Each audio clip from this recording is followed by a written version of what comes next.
हमारे साथ हैं आज दो वरिष्ठ पत्रकार। पहले प्रवीण वागी जी हमारे साथ बैठे हुए हैं और दूसरे तरफ हैं हमारे बीच प्रियरंजन भारती जी। सर, आप दोनों का बहुत बहुत स्वागत है। धन्यवाद।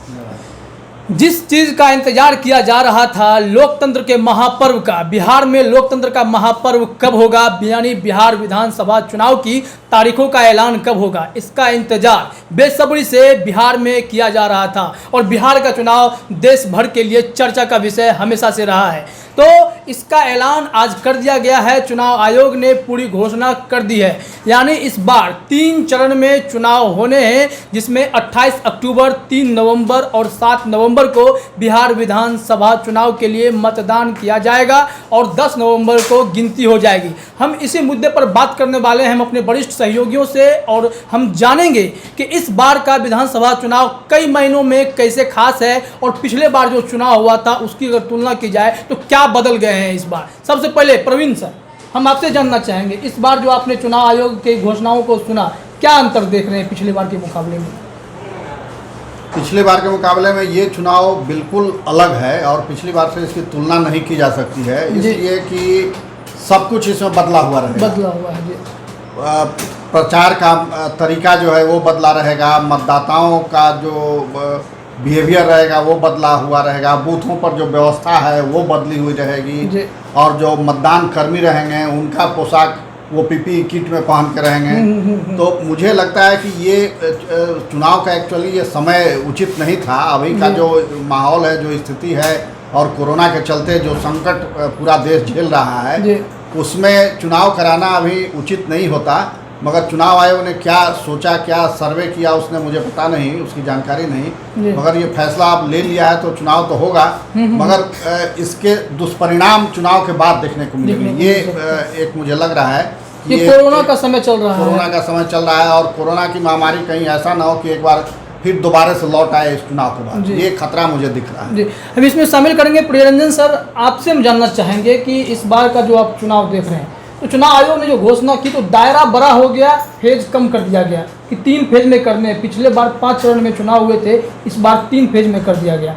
तो क्या ये जो पूरा आप देखते हैं इस चीज़ को, चुनाव का भी एक चुनाव खर्च हो तो इस पे देश पे कितना बोझ पड़ने वाला है, बिहार पे क्या असर पड़ेगा इसका? ये सबसे पहला असर तो यही पड़ा कि चुनाव जो पिछले 2015 को आप याद करिए तो 5 चरणों में चुनाव हुए थे, और तब ये महामारी जो वैश्विक महामारी है कोरोना, ये नहीं थी। कोरोना काल में ये पहला चुनाव लोग कह रहे हैं, मैं ये कह रहा हूँ कि कोरोना है ही पहली बार विश्व में, तो इसमें ये जब चुनाव, जब ऐसा संकट आया हुआ है विश्व पर, तो ऐसे में चुनाव होना ये तो अभूतपूर्व है, क्योंकि सारे लोग डरे सहमे हुए हैं। हाँ, किसको कौन सी बीमारी, एक अखबार में मैं आज ही पढ़ रहा था कि नेगेटिव आने के बावजूद लोगों का फेफड़ा बेकार हो जा रहा है, संक्रमित है वो अंदर से, लेकिन रिपोर्ट निगेटिव आ रही है। हर आदमी डरा हुआ, सहमा हुआ है। ऐसे में चुनाव आयोग अपनी जिम्मेवारियां पूरी करने के लिए चुनाव जबरदस्ती, मुझे लग रहा है कि ये जबरदस्ती थोपा जा रहा है मतदाताओं, ये चुनाव थोपा गया है। अच्छा, एक चीज़ देखा जाए, कहा जाता है कि जब भी कोई चुनाव होता है तो देश की मुद्रास्फीति जो है वो भी बढ़ जाती है, महंगाई बढ़ने की बात हो जाती है। तो ऐसे परिस्थितियों में इस बार जो 3 चरण में चुनाव किया गया, लेकिन जो व्यवस्था आप देखिए कोरोना के चलते इतनी बड़ी व्यवस्था की जा रही है, कितना बड़ा खर्च, क्या असर पड़ रहा है इसका? नहीं, बिल्कुल असर तो पड़ेगा, ये महंगाई बढ़ेगी स्वाभाविक रूप से, और ये भी गारंटी नहीं है कि सारे लोग, मतदाताओं में कितना प्रतिशत मतदान हो पाएगा, ये $1 मिलियन क्वेश्चन है, क्योंकि लोग डरे समय हुए जा नहीं पाएंगे। लेकिन इतनी तैयारियां, इतनी जद्दोजहद की जा रही है। अब आप कल्पना कीजिए 42,000 से ज़्यादा मतदान केंद्र, एक मतदान केंद्र पर 1,000 मात्र लोग मतदाता जा सकेंगे। उनके लिए सेफ्टी के उपाय किए जा रहे हैं, उनके मास्क, सैनिटाइजर, ये उनकी दूरी, और उसमें फिर चुनाव कर्मी जो लगेंगे उन पर जो खर्च आ रहा है। महंगाई तो बढ़ेगी बेशक, और महंगाई, अभी हमारे साथी कह रहे थे कि आफ्टर इफेक्ट जो चुनाव का होगा वो कहीं भयावह हो सकता है। तो प्रवीण सर, इसमें एक चीज़ हम लोगों ने जब ये सुन रहे थे तो कहा गया कि कोरोना मरीजों को भी वहाँ भेज दिया जाएगा, आखिरी में अनुमति है। हाँ, तो ये किस हिसाब से, मतलब कि कोरोना मरीज जाए नहीं जाए, और ये जाना जरूरी है क्या? मतदान कर्मी वहाँ पे लाखों लोगों को लगाया गया है, इतना बड़ा दायरा कर दिया गया है, बूथों की संख्या बढ़ा दी गई है, तो ये फैसला सर इसको कैसे देख रहे हैं आप?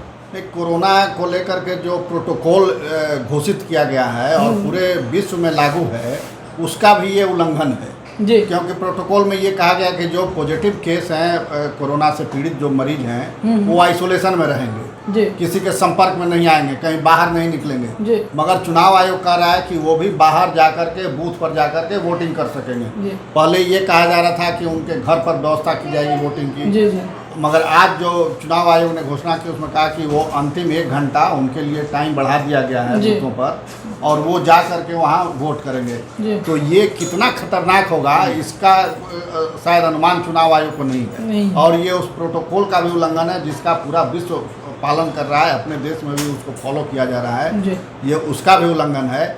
और खुद चुनाव आयुक्त, मुख्य चुनाव आयुक्त ने कहा कि 70 देशों में चुनाव स्थगित किए गए कोरोना के जी जी चलते। ये कहा गया है, तो जी। फिर आपके यहाँ कौन सी मजबूरी थी कि आप 70 देशों का जो उदाहरण है उसको पीछे छोड़ करके और चुनाव करा रहे हैं? एक ये तो इसमें सर बड़ा सवाल उठ कौतूहल जाता का है विषय हो गया। कि चुनाव आयोग ने यह भी कहा कि सिर्फ और सिर्फ वर्चुअल रैलियां होंगी, वर्चुअल रैलियां होंगी, और इसके अलावा जो राजनीतिक दल थे वो शुरू से इस बात का विरोध कर रहे थे कि समय सही नहीं है चुनाव कराने का, जिनको चुनाव लड़ना है वो लोग खुद विरोध कर रहे थे कि जब रैलियां ही नहीं होगी तो हम लोग चुनाव कैसे करेंगे। तो फिर इस तरह का फैसला क्यों आ रहा है सर? नहीं, जो सत्तारूढ़ पार्टी था वो विरोध में नहीं था, वो तो पक्ष में था कि चुनाव हो जाए, समय पर हो। जी जो राष्ट्रीय जनता दल है उसने जरूर विरोध किया था शुरू में, मगर जी। बाद में वो भी चुनाव के उसमें सहमति उसने दी कि हाँ जी। ठीक है चुनाव होगा तो हम शामिल होंगे, मगर शुरू में विरोध उसने किया था। हम्म। तो राजनीतिक दलों को तो ये दिख रहा है कि अगर विधानसभा का कार्यकाल समाप्त हो गया, राष्ट्रपति शासन लग जाएगा, तो फिर जो विधायक हैं वो बेरोजगार हो जाएंगे।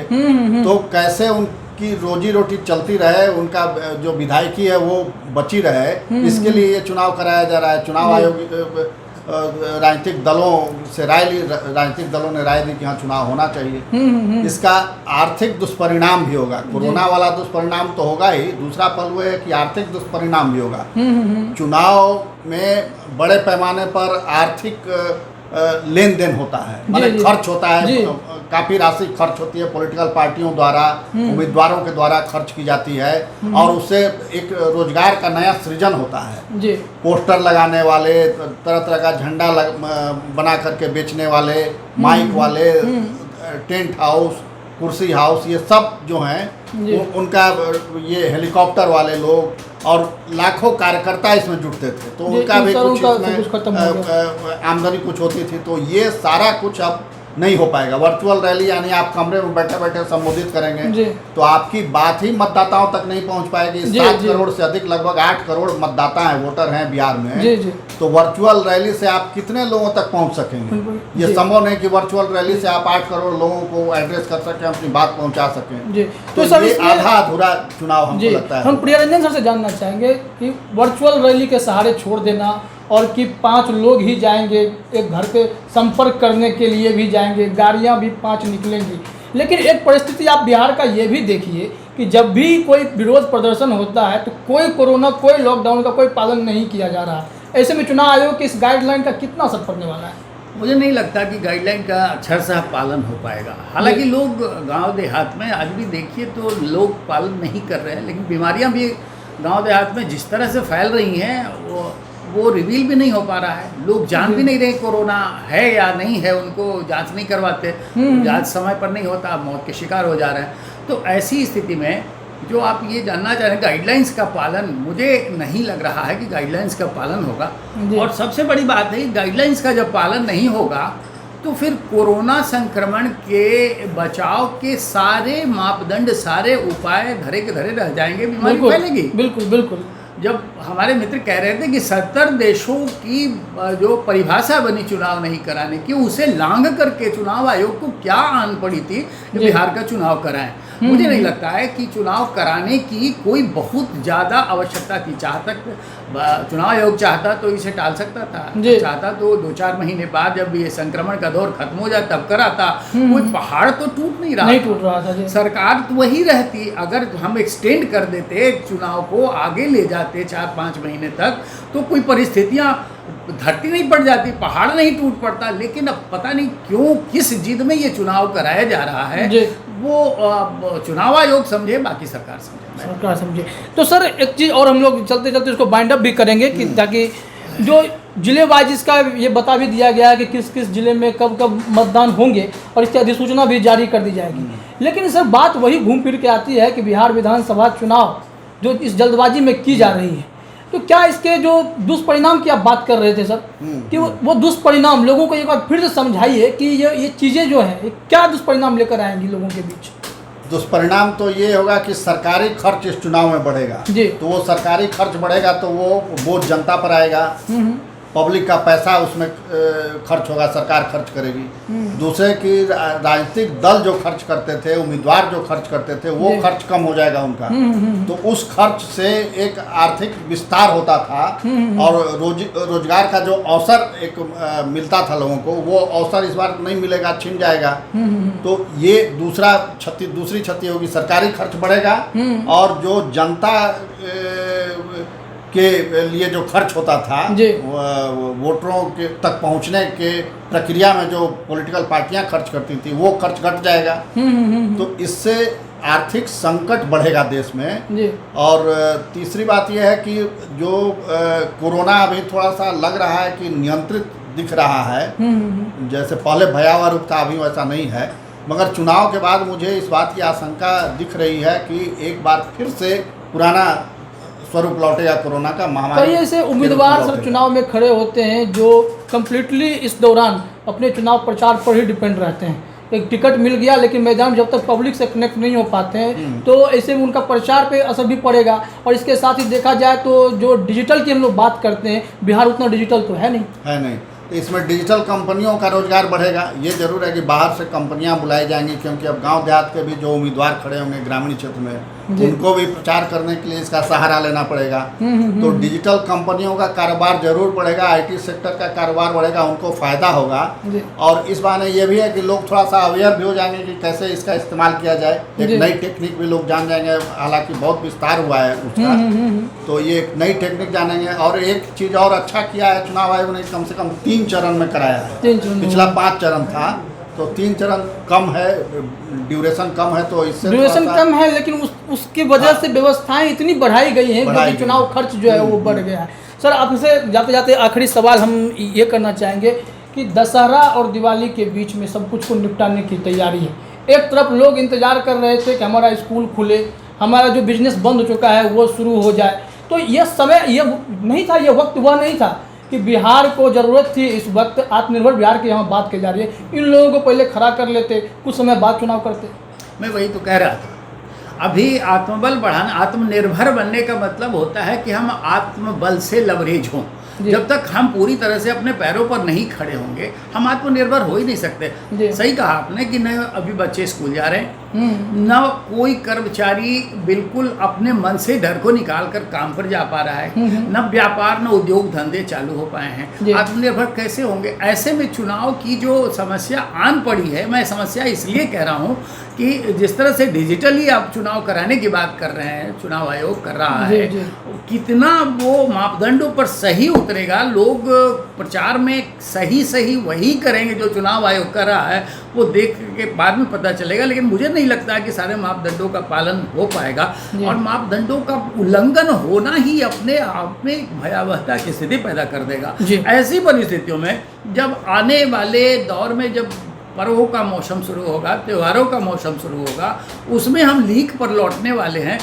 फिर हमारे साथी जो आशंका व्यक्त कर रहे थे कि हम कोरोना के भयावह दौर में जा सकते हैं, मुझे भी लगता है कि हम इस चुनाव के बहाने से फिर एक भयावहता की स्थिति में लौट ना कहीं जाएं, और चुनाव आयोग को इसको सोचना पड़ेगा।